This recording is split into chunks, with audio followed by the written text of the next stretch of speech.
In this episode, we discuss The Black Phone, a movie starring Ethan Hawke. It's an all-American tale of baseball bullies, alcoholic dads, and child abduction. It's a coming-of-age story about a young man named Finn and his struggle to become his own full-grown, identified self. We also take a deep dive into the knotty theological problem of evil. Come and listen.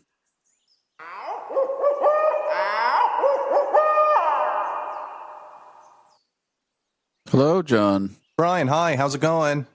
I'm doing well. You know, John, when we're out hiking, one of the things I miss most is having cell phone reception.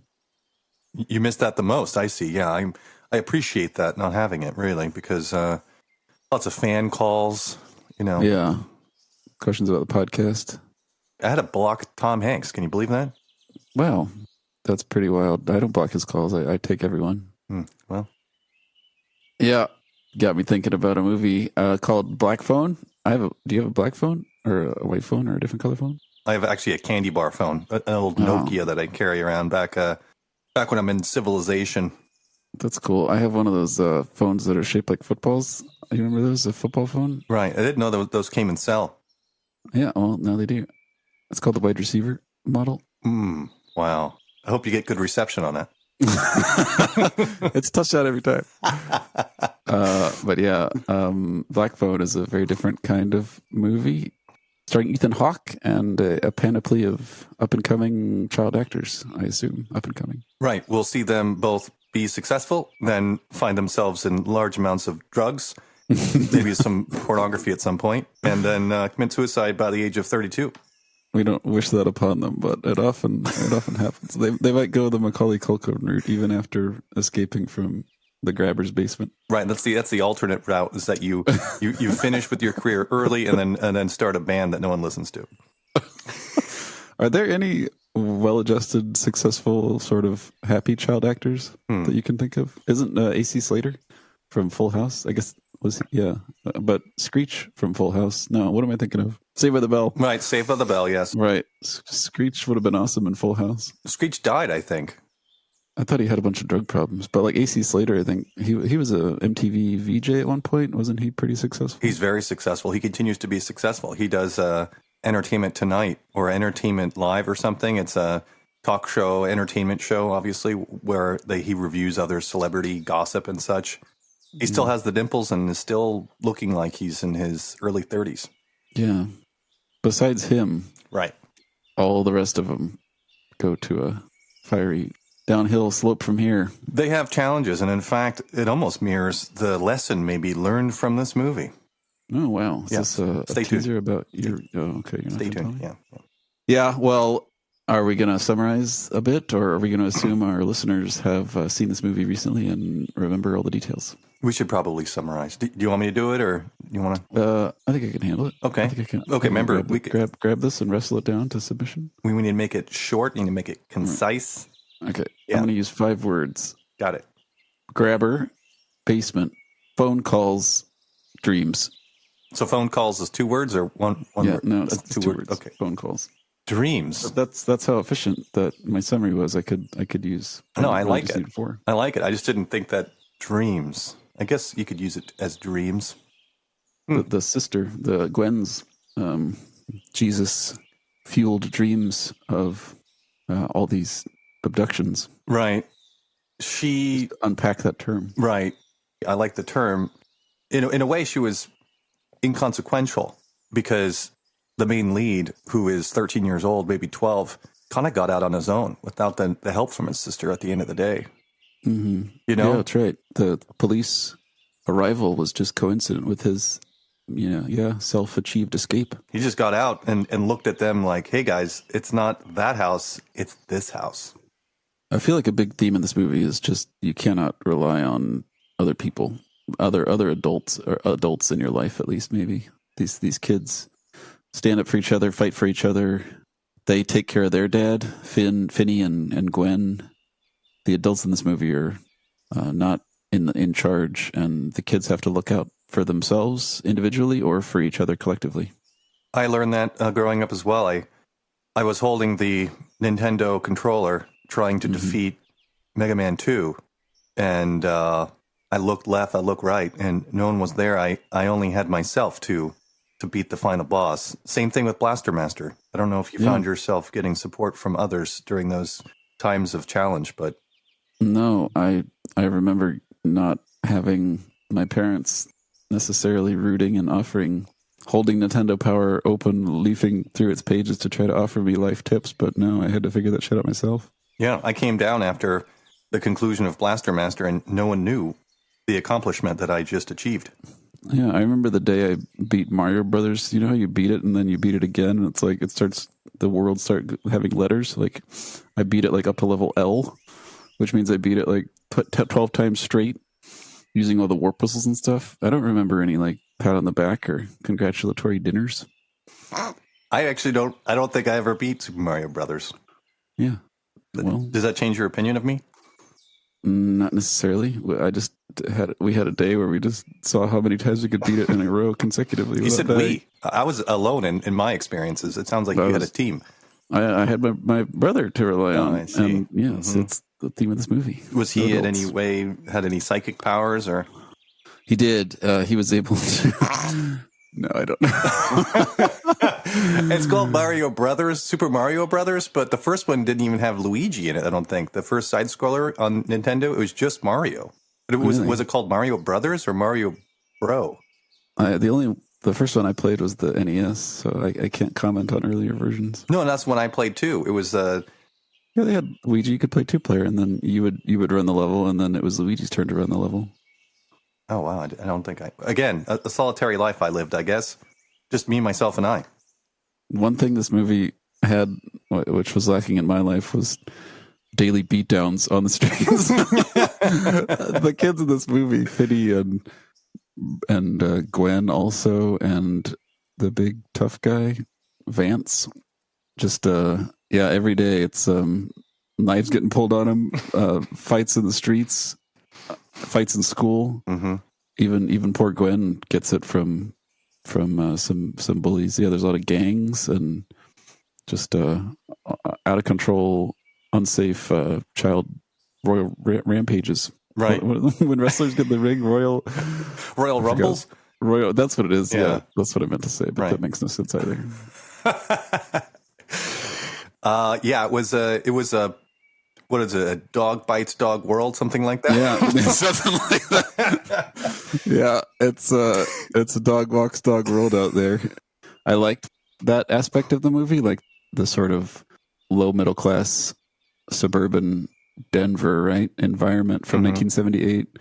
And I don't want to say that I was nostalgic for a rougher childhood, but I think of my childhood. Yeah, it was largely indoors and screen centered, and maybe I just didn't get in enough trouble. But I think it would be really, I wonder, given today's appropriate focus on preventing bullying and making sure kids are safe and happy and all that, what lessons in self-reliance and sheer ass-kicking ability these 1978 kids learned, these fictional 1978 kids learned that modern real kids might not be learning as well. I call it the marshmallow effect. So it's so it's like if you take a marshmallow and you keep it in as a sealed plastic container, it remains soft and pliable.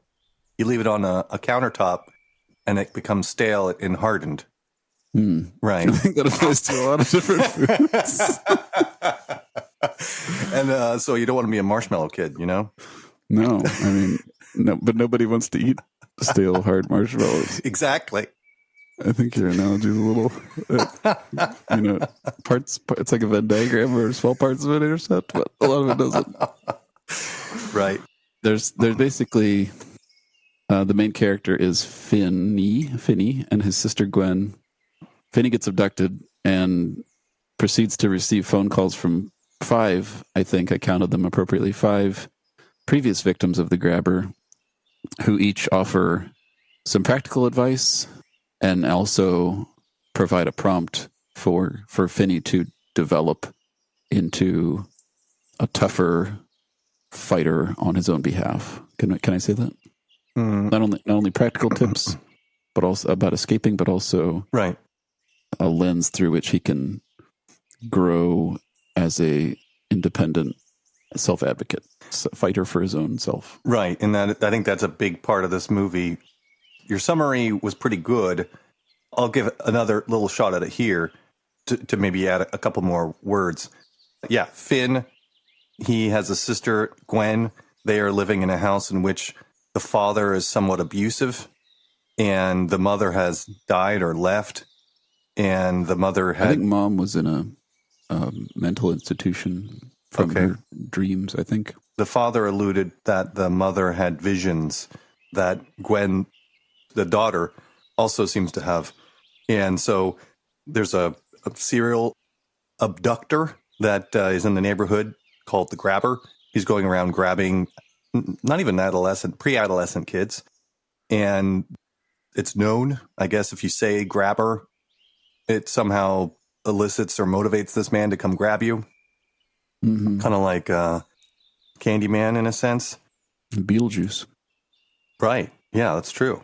And so at some point, Finn, the child, gets grabbed by the grabber. He finds himself in a basement. The basement also has a phone on the wall. And this is the point at which you're discussing where the phone is ringing. And each time the phone rings or there's a child on the other end who has been abducted and killed by the grabber and is providing advice to Finn on how to escape the situation in which he's found himself. Not found himself, been placed by the abductor. You have a chorus of abductees trying to overcome the abductor. I don't know why I'm emphasizing that, but suffixes are heavily bolded in italics. I guess it's a fairly common movie motif of the phone as a communication device between the living and the dead. So these kids are able to telephone Finney, even though the phone, I don't even think the phone is even plugged in. I think we're shown that. So they're calls from the spirit world, I guess, and the victims have trouble remembering their names and a lot of details about their life. They just remember what they did in the basement in order to try to escape. Mm-hmm. But otherwise, sometimes they don't remember their own name or a lot of details about anything else. I felt like I was a little perplexed by the occasional appearance of the victims, I guess in Finney's hallucinations or whatever, but sometimes it was just kind of a kid with a bloody nose sort of look, and then other times it was a really drastic jump scare. And then there was that one where the kid was like bent over backwards and hanging from the ceiling or something. I didn't really know what was going on, but if it had been like 5 separate jump scares or 5 sad, gloomy, ghost-like images of murdered children, I just felt like that aspect of the movie was inconsistent. That's the part that you felt was okay. I just mean, I felt the jump scares. I always feel like jump scares are a little bit cheap, but I felt like they were extra cheap here because it was like there weren't 5 of them. You know, it wasn't even 5 scary or disturbing teenagers. It was just sometimes it was. I don't think we ever saw Bruce, the baseball player. Dead? I don't think we never saw him dead. We never saw him at all. We just saw those home movie scenes from when he was a little baby and stuff. But and then we got the jump scare, 2 jump scares, I think, out of the other 4. And then I don't know if we even saw the second kid at all, but it was weird. How sometimes I felt like the jump scares were tacked on to the feeling of the movie overall. This felt like a combination of many elements which would make a successful horror movie, but none of them were substantial enough to really make it. I know that this was a fairly well-received movie, but it wasn't well received by me. I felt that these are the elements that the director came to. He's like, I need to make a new horror movie, and I don't want to spend too much money. How does this work out? Okay, well, I got to get Stephen King somehow involved. That seems to work well. So he rings up maybe Stephen King's son, because Stephen King is maybe overplayed, and says, hey, you wrote this short story, incredibly short story, and I want to use this as a skeletal structure for a movie. And then the director then tacks on a front piece and then a large midsection. So the short story that Joe Hill wrote, this is Stephen King's son, took place, similar sort of situation. In fact, I would say that if Joe Hill wasn't Stephen King's son, Stephen King would sort of suggest there's some sort of plagiaristic activity going on. Because, because it's so similar in the same tone, at least as to the qualities of story.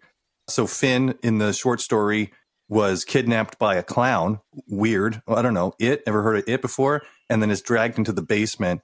And the sequence of events is quite shorter. There isn't a whole series of people that Finn is being in contact with. It's just like one. And he tells them about putting sand in the phone and knocks them out. Like this whole gadgetry and the whole like Home Alone type shit that goes along with Finn's experience in the basement. All that's cut out. It's maybe 30 pages of a story, incredibly short. And so the beginning part, the sister, the father, not part of the story, and the whole series of kids that they find across the street, not part of the story. It's just the middle piece that's part of the short story that Joe Hill wrote. Got a quote from a review that basically repeats what you just said. The author Hill doesn't offer, I'm quoting here, Hill doesn't offer quite so many blatant nods to his father's work. On the page, The Black Phone is ruthlessly efficient, a lean, mean 30-page survival yarn, kingish, mostly in its punchy prose. But in expanding this short story into a feature-length movie, the director, Derrickson, fatally slackens the tension. His script, which is co-authored with a regular collaborator, C. Robert Cargill, the script lingers on generic coming-of-age business before getting to the kidnapping, then keeps cutting away from Finney's dilemma for curiously perfunctory scenes with his clairvoyant, annoyingly precocious little sister, who curses like a sailor and comically bargains with Jesus. The bumbling local cops seem to gather all their leads from her vaguely premonition, that word doesn't make sense. Her dreams. A comparison there, like you were saying, between the short story and I think we've seen this before, and where a short story gets a Stephen King short story, in fact, gets adapted for a feature-length film and doesn't really fill the screen, so to speak. In relation to that review, as in the similarity to Stephen King, sub out Clown for Magician, then sub out The Shining had this premonition, this level of psychic ability. The Shining, as it's called in the movie and called in the book and in the title of the book, where someone has the ability to foresee things or project themselves into other scenarios. Much the same. I mean, it's not identical, but it's close. Remember Firestarter? We watched that. And it's you have these elements, you have these core elements. Someone who has supernatural abilities, some clown, magic man, or some sinister object or person that can form a sort of a point of conflict, and then some mysterious way in which someone solves the riddle or problem within the plot line. It's pretty basic. And so, again, I don't know how this movie got so much money and got so much praise, because it's pretty shallow in its presentation. But there is a message here. There is an underlying message that I kind of felt was evident, where it's Finn's character. He's being provided, this is a coming-of-age story, I would say. He's being provided a series of challenges, and he faces them with all of his abilities and sees them out, and each of them in themselves were not successful. He's trapped in the basement. He's given these 4 or 5 different ways of getting out by the old ghosts. He pushes into them, does the best he can, and objectively fails, at least from the outsider's view.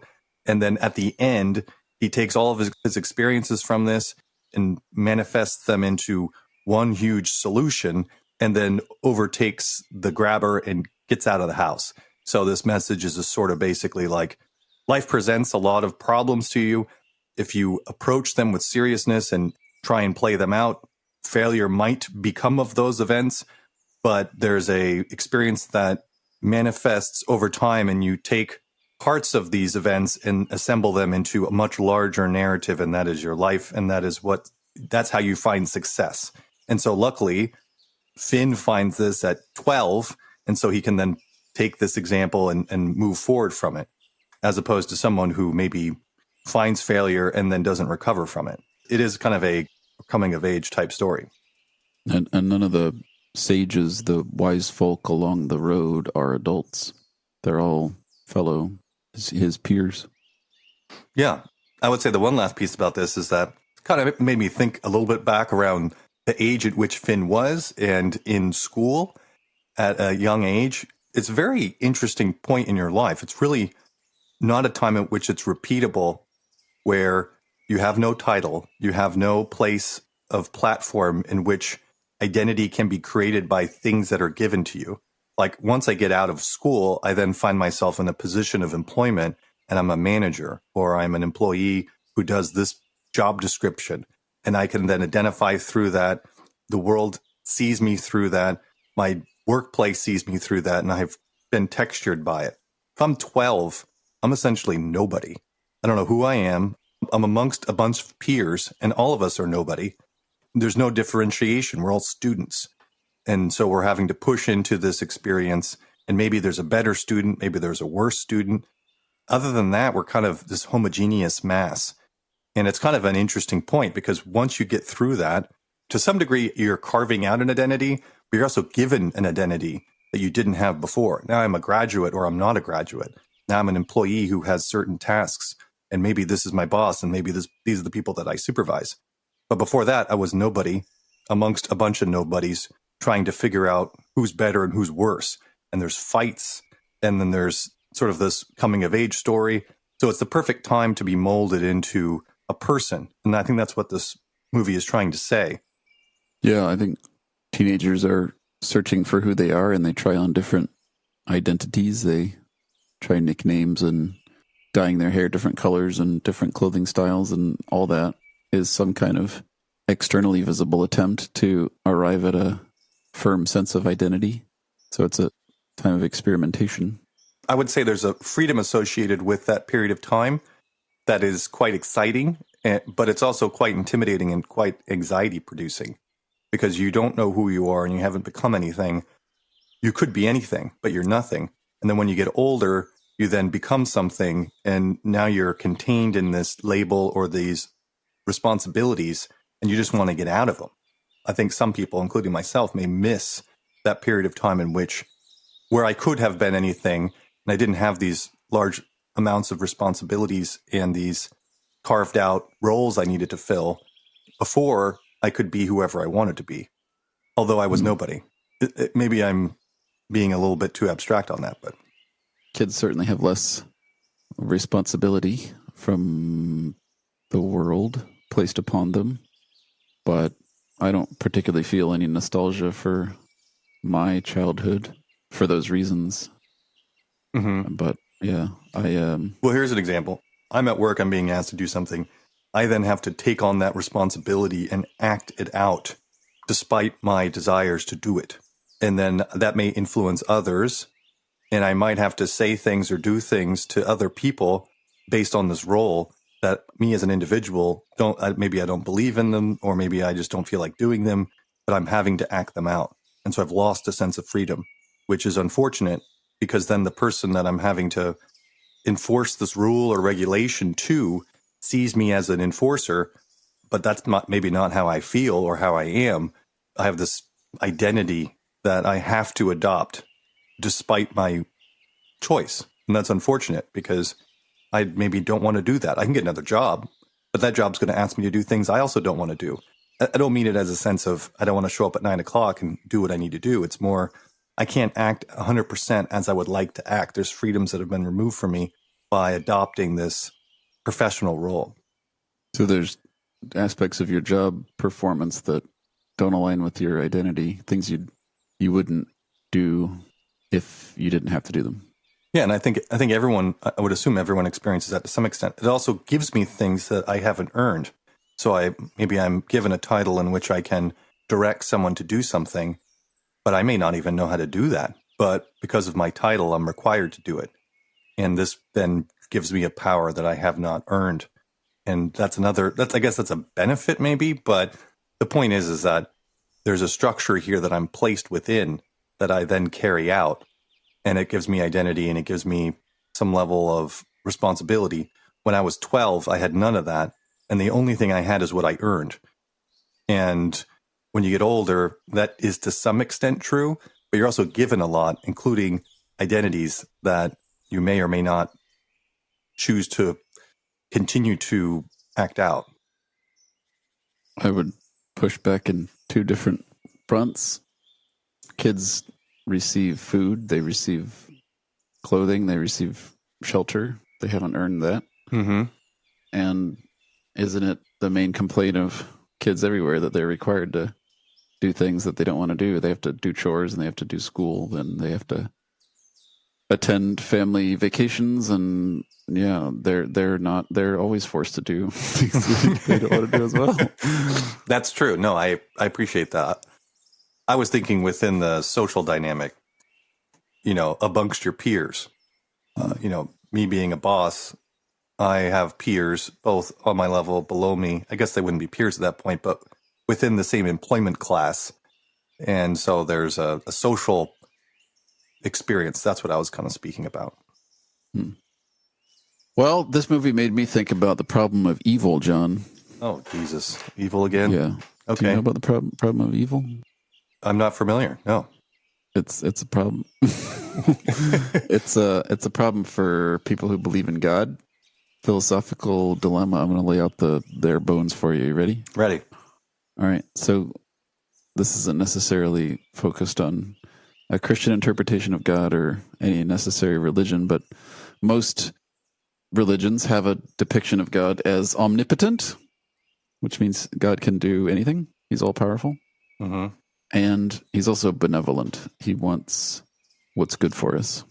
So these two traits, omnipotence and benevolence. And then I want to define two different kinds of evil. There's what we'll call natural evil, which is things like earthquakes and pandemics and scorpions and venereal diseases and things like that. Those are natural evils. Mm-hmm. And then the second kind of evil is moral evil. So these are things humans do that are evil, like the grabber. Mm-hmm. This movie touches on one of the most heinous forms, I suppose, of moral evil, and that's evil done to children who are powerless and helpless and precious. Mm-hmm. So if God is all-powerful, which means that he can stop evil, and if he's omnibenevolent, if he wants what's good for us, why is there either natural evil or moral evil? Wow. Okay. Well, do you have the answer? There are answers which people who want to continue to believe in a God with these characteristics. Oh, I see. They have that can be offered. They'd have to define these in certain ways for them to coexist, essentially. The crux of the attack is that you have to give one of these two traits up. If there is evil, which there obviously is, both natural and moral evil, then God is either unable to do anything, which means he might want to do well for us, but he can't, or he is all-powerful and could stop it, but he doesn't care, and then he's not benevolent. So one of the two, we want to keep both. One of those two traits has to be crossed off the list in order to explain why there is evil. So in the context of the grabber. Yes, of course. And I feel the door to this is opened in the movie by little Gwen's prayers to Jesus. Mm-hmm. Right. She asked Jesus to provide her with some visions to then find her brother. Mm-hmm. And gives Jesus a little girl talking down when he doesn't sort of follow through with the goods. Mm-hmm. Oh, yeah, that's true. Do you want my response on this? I would like your solution to the problem of evil, John. Solution to the problem of evil, I see. I almost feel a bit like I may redefine these things. I have trouble with the word evil. I have trouble with the word God. I feel that like they're spelling them? Yeah. I think that this could be a quite big discussion, I would say, with the invention or the evolution of man, that then these two pieces go along with it. Assuming that men or humans didn't exist on Earth, would this question would be even asked? Because there would still be diseases and there'd still be viruses and such. Would they still be categorized as evil? Is foot and mouth disease for cows thought of as evil? I don't know. It feels more natural to me, because a virus in itself, I don't believe it's inherently evil. I think it's trying to survive much in the same way as anything else is, and it has its ways about it. So if we eliminate humans, would this discussion still exist or not? And if it stopped existing, then I would say that the definition of evil and the definition of good are just potential states of humans and how they act amongst themselves or against themselves. So your solution to the problem of evil, this philosophical problem, is to remove all humans from the earth? No, it's more of it's a testing of the quality of the argument. Is if humans didn't exist, would this argument still hold weight? No, but neither would human rights matter, nor would war and its evils matter, nor would access to reproductive rights matter, or democracy matter. Nothing would matter if there were no humans. Then we would have philosophy. But, I hate to go back to monkeys, but you know how much I do love talking about monkeys. I hope we will come back to monkeys. Because there's a certain social state amongst monkeys, and there's VD there, and there's a hierarchy, and there's maybe something that might be described as evil within that structure. There's territories, there's unrest. One could even call it warring amongst other chimpanzees and such. But so I don't know. Can we adopt it within a monkey structure? Well, I don't. I think the problem with that is that monkeys don't walk around with a complex theology, or at least a large majority of monkeys don't walk around with a complex theology and believe that they were created especially by the Lord of the universe. Right. Whereas with the humans, a significant number of us go through our days believing that we were specially created by the being who also created the cosmos. Right. Okay. See, yeah, it's tough because you got to take all that in at the same time, to kind of have this discussion. Yeah, it's a brain teaser. Right. Oh, I see. So this is how do you get the puzzle pieces to fit together kind of a thing, more than a move towards monkey discussions. I see. Okay. I went on a tangent there.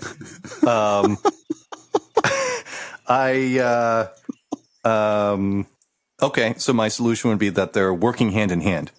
That in order for these things to operate in a parallel way, it must mean that they're both carving up sections of the world in which they can operate. There's an agreement amongst the devil and God. Is that the solution? What's this agreement? The agreement being that there's not like a canned answer to this or anything. It's a here's the agreement. A true philosophical. It's not like I'm dangling. I'm waiting for you to come to the answer. There is no answer. It's just it's an argument against theism. It's an argument against a belief in a God. Right. So here's my solution to it. In order for a God to exist, there has to, not a God, because a God could be many different things, but in the relation to this arrangement, in order for there to be a good God, there would have to be a bad God, because if there isn't a bad God, then a good God wouldn't be needed. So there's a tit for tat, like a yin and a yang here, where if the devil stopped existing, then God wouldn't need to exist in the same way anymore. I wouldn't need to plant the seeds of good if there's not a diametrically opposed or a force against me that I must push against. If good is just assumed and everyone acts within the good sort of realm, then it would be, in a sense, invisible. It'd be the water in which we swim, and it would disappear. But if there's an evil amongst us, well, then we must see this good, because it is precious and it is temporary, or it can be taken away. And now we have to act towards it intentionally. And so maybe that's sort of my conclusion on this, is that in order for something good to exist, as it's defined as something to strive towards, there must be something against it that's trying to take it away from me. Because if not, then it would just be the oxygen within our air without a tangible aspect to it. So we wouldn't recognize good as good unless evil also existed? Exactly. What does the devil and the existence of a devil have to do with that? Well, just playing this idea of the devil and God. I thought that was the game we were playing, that there's an evil amongst us which is kind of shepherded in by the devil, much as the same as a good God is bringing his figures to the table. Well, it just seems like you could have earthquakes and volcanoes without the devil. God could build in the earthquakes and the volcanoes as well as the child murderers by himself. And so we could have evil purposely to highlight the contrast with the good without introducing a second divinity. Okay, so one person, one entity would be playing both sides of the hands, I guess. Yeah, it seems extraneous to introduce the devil all of a sudden, based on what you said about evil being the backdrop against which we see the good. I guess having two characters would provide a sense of purity to one side or the other. And if you have one person puppeting both sides, then it would appear that that paradox could bring its own level of manipulation that would make the one sole individual as in itself sinister. Are we? Is that the whole thing here? We're trying to get back to that other movie that Ethan Hawke was in, Sinister. Well, I think if you say that the grabber in this movie was the work of a devil, then aren't you undermining the omnipotence of God by you're saying that God couldn't just snap his fingers and dissolve the devil into a mist, right? He's either unable to stop the devil, unable to put a stop to the devil's evil creating, or he can't. So either way, you're attacking the omnipotence trait. Yeah, I guess so. I think that if I have the ability to remove it, but I know that by removing it, it ceases my existence in a way, then maybe I'll keep it because it would my existence is hinged on the presentation of evil. If evil didn't exist, then I wouldn't need to exist. I don't follow you what you're saying now. So you're saying that if the devil doesn't exist, then God also cannot exist? Well, within the good and evil sort of, I guess, plane here, or the good and evil poles, without good, you can't have evil without good, and you can't have good without evil. It's kind of like what I was suggesting. Why can't you have good without evil, though? I mean, I get what you're saying, that evil could be there to highlight the good, like when you Mondays and Fridays, we Fridays are highlighted in the weekends in our minds because Monday is so miserable. So I get the contrast thing, but why is the corollary of that then that we need the occasional child to get murdered in order to appreciate the beauty of a sunset? Or when someone holds a door open for us, we wouldn't appreciate that unless we had the occasional earthquake? Yeah, I would say that. I think that there's a problem-seeking process that humans undertake. And if a problem has been removed from their consciousness, then it becomes invisible. Because we're all talking about it being within the human experience. And so if everything is good, then good becomes invisible in kind of this viewpoint. Only thing that's on my horizon and in my vision are things that need to be addressed. And if there isn't some end of it that is in conflict, then there's nothing to address. It's been resolved. I think that if everything was good and nothing was bad, and there was no evil, then the whole idea would kind of become in the air around us and invisible, and we wouldn't even notice it. Why do you think then that we're constantly striving to eliminate evil? Why are we trying to stop wars and reduce violence and increase literacy and rights if we're only graying out this background against which we can even feel and appreciate the good? Aren't we ultimately headed towards sort of this bland oatmeal, no feeling whatsoever, this neutral existence if we continue to make so much moral progress? I think we are. But I think that my whole point about this is that it's a two-sided process. The introduction of this idea was a two-sided process. If there's evil, why is there good? If there's good, why is there evil? Or I'm not sure exactly how it was proposed, but it was within those two sides of one coin. And yeah, I think that if there wasn't war, then peace would just exist. I mean, it wouldn't even be seen as necessarily peace because you'd have to have the opposite to define the other. Why seek for peace if there's no potential for war? It's just the way things are. It doesn't even need a definition in some ways.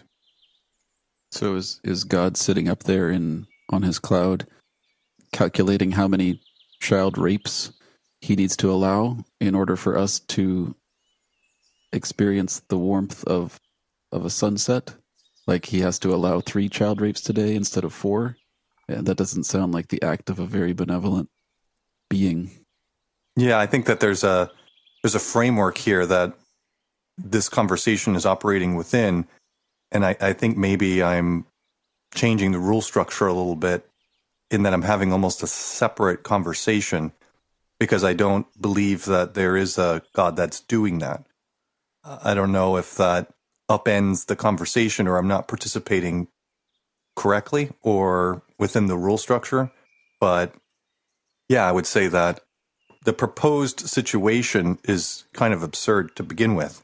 So I've kind of moved out of that conversation and having a slightly different conversation with a different set of rules.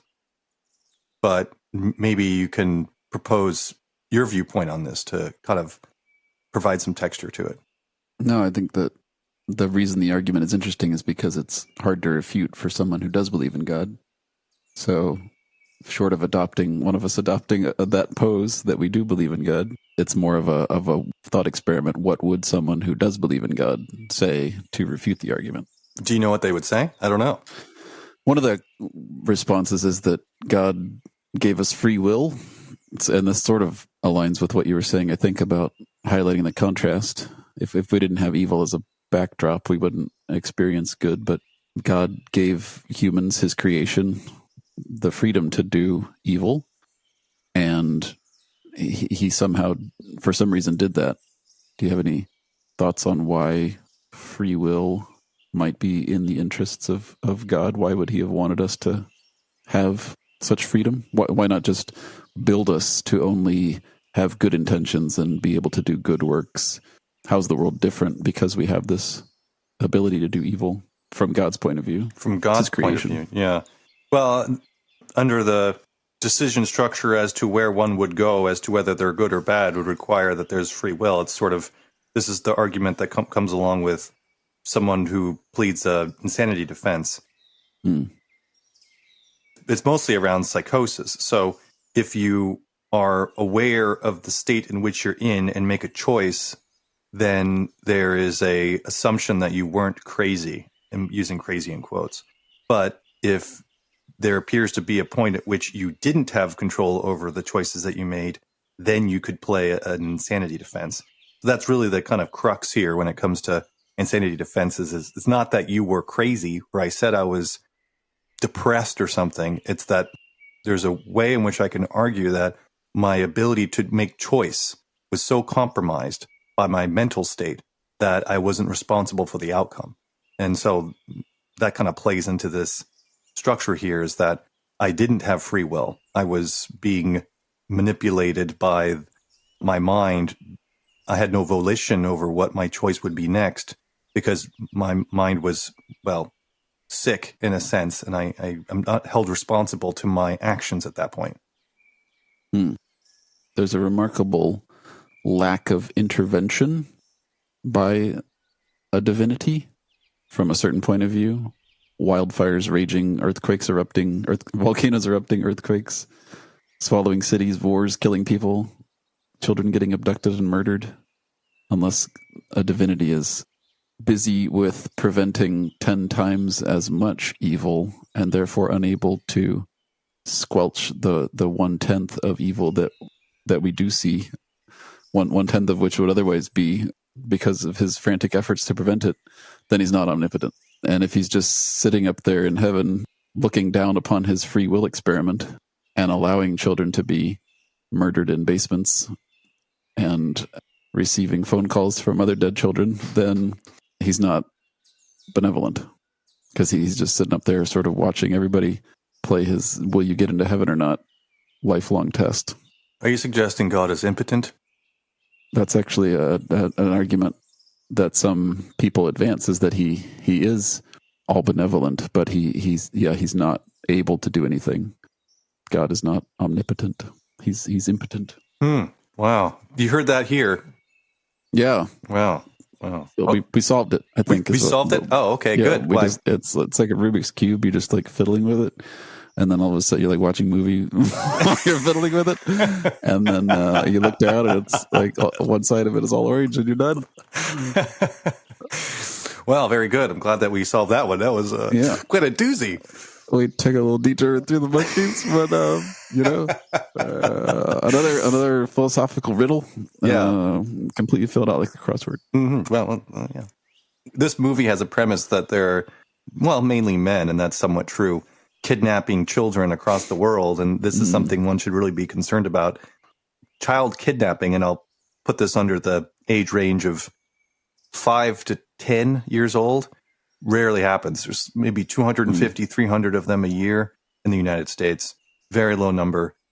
You do see more kidnapping within the age range of, say, 16 to 21. I don't know if at one point you hit 18, if it's not referred to as kidnapping anymore, but it's actually extremely infrequent that a child gets kidnapped. It's mostly by people that know the child, either step-parents or cousins or those within the family unit, but it's a complete stranger snatching up children. Not likely. One other kind of unlikely thing about this movie is that why did the main lead have two houses, one across the street from the other? That seemed completely ridiculous and unnecessary, really. I mean, why couldn't he just bury the children in the basement of the house that he already lived in? Is he killing the kids in the basement and then carrying them out and burying them across the street? Or is he torturing the kids and then killing them across the street and burying them there? I mean, yeah, well, when he comes down to do in poor Finney at the end, I think he was going to kill him in house A and then move him to house B. Mm-hmm. But yeah, that whole shtick was, I mean, it was to set up that scene where the cops are prowling in. You think that Finn's going to be saved by the cops. They sort of do a double dip where the cops are starting to leave, and then the alert one says, "Oh, here's a door to a basement," and then they go down in there, and there's nothing there. And so yeah, there's two deep breaths where you think the cops are going to barge in and stop the grabber from killing Finney, but Finney has to do it himself because that's what this movie's all about. You can't rely on adults, and the problem of evil. So yeah, that whole second house thing was just kind of dumb in my opinion. Yeah, I think that, and I hate to use this term because I don't think it's a light term to use, but is this writer a hack? Have you heard the term a hack? I have the term hack. Yeah. I mean, if you're the son of Stephen King, are you talking about that writer or the guy who adapted Stephen King's son's book? I'm going to put these two in the same camp in the sense that, like, there's nothing unique about this movie, and that is the definition of a hack. It's an ordinary story. It's everything about this is reused. Yeah. No, the whole thing about the cops following someone's dreams and yeah, that aspect in particular. Cop is following someone's dreams. Okay, that's on 1,000 times. There's as you just sort of identified, this play of hand where it's, oh, what's happening? There's a suspenseful moment that the police are investigating one house, but it's in the other house. And then, I don't know, then it's someone kidnapping children. That's really not that unique. And then you have someone who's a magician placing a clown here. That's been done 1,000 times. But then you have Stephen King's son, who's essentially replicating Stephen King's works and kind of just pulling one variable out and putting it over here. It is the definition of a hack job here. It's just everything you've already seen before, reiteration of the same ideas by those who are pretending to be this as something unique. And I think that's what's most bothersome, is that this did really well. It was highly rated, made a lot of money. Even Ethan Hawke, they pulled him because he was in Sinister, which was a somewhat unique movie to some degree, and they moved him into this movie. So even the main, I would even call him the main, I guess the main was the kid, but even the villain has been pulled from another horror movie. So he's become a trope in a certain way. He's only been placed in this role because people know him from playing a different role within a horror movie. There's nothing unique here. Yeah, I 100% agree. The only real redeeming feature film-wise that I saw was the costumes and the tone, and even the filming was sort of, it felt like 1978. The music and the clothing and the scenes and just the whole like home movie vibe. I thought that was consistent and really the only good part of an otherwise very boring Yeah, like you said, just hack job. And I'll Yeah. include a little quote here about the villain, the grabber. This is a quote from a review. The grabber seems to have put most of his creative energy towards his face wear. There's nothing terribly distinctive or elaborate about his methods, which amount to locking kids away in his dungeon, taunting them with condescending remarks, and then just kind of waiting for them to mount a feeble escape attempt, after which he can justify doing his grisly thing. Ethan Hawke brings a certain spooky nonchalance to the role, conveying the mundanity of evil through the uninflected naturalism of his delivery, but he's playing a rather low-concept psychopath, too lethargic to develop much of a gimmick or even the impression of a fearsomely effed-up pathology. I think the premise of this movie, I mean, children being abducted, it's universally terrifying thought, Mm-hmm. and child predators are the most loathed of criminals. So maybe that is what accounts for its the attention that it got. And I think the like I said, the movie making, the filmography, and then the child actors, you know, maybe those are the three legs upon which the success of this movie can be accounted for. What the little Super 8 in betweens to kind of build exposition. Yeah. That is another sort of just like overplayed piece. And at one point, Bruce, who I think the movie actually opened up fairly well. I thought that it had a nice tone to it. It kind of felt like it was going somewhere, and then it kind of dropped off as soon as Finn was kidnapped. But I remember about maybe halfway through the movie, they started playing a little Super 8 clip of Bruce growing up playing baseball and such. I guess that was supposed to elicit some level of caring for Bruce, but he'd already been killed a long time ago. It was like a reach to try and get some volume of empathy or emotion in the movie, but it felt a little strangely placed, and I don't know. It just Actually, I found that Super 8 flashback of Bruce's childhood quite touching. Oh, okay. I remember that part, and I think he was the first phone call, right? And Bruce kept saying something about Finn's right arm because he had been a pitcher in the baseball game, and then you got Bruce's home movie, and I don't know. I thought that it was an immigrant family, I guess, Asian family who had come to the States, and there were images of him learning to play baseball and then pledging allegiance to the flag in class. So kind of this Americanization of an immigrant family. I thought that was nice. Little small trivia piece is that in the story, the roles were reversed. Finn was the batter and Bruce was the pitcher. Oh, really? Yeah. Well, that changes everything about the problem of evil. You want to start the podcast over? Yeah, let's go ahead and just, how baseball catchers have to put down a 1 and a 2. Let's put down a 2 this time and just do the whole thing over again. You don't know what I'm talking about with the baseball catchers, do you? I really don't. A huge baseball fan over here. Well, there you go. That's what's this movie called? The Grabber? No, it's called called The Catcher. the Black Phone. It's called The Black Phone. I think it would have been better just called The Grabber. The Grabber, yeah. They should have titled it, flat. You've already seen this. Yeah. They should have just called it Omnipotence or Benevolence. Which one are you going to take? Yeah, they should have called it, in any situation in which your philosophy is being threatened, go to the monkey. It's like, let's take all the humans out of the equation and see if we still have a question here. Like, do you like this shag rug, or do you like this thin rug? Well, what if rugs didn't exist?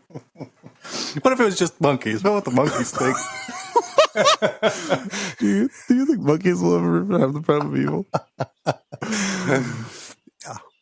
Just one piece on that monkey part is that I think it kind of moves away from the subjective nature of sort of human experience. It becomes more objective once you remove a participant, which is the human. And so I don't know. That's it's a way of I don't know, finding the bedrock within the argument, or maybe just changing the framework in which it's operating to see if it still has legs or monkey paws. I don't know.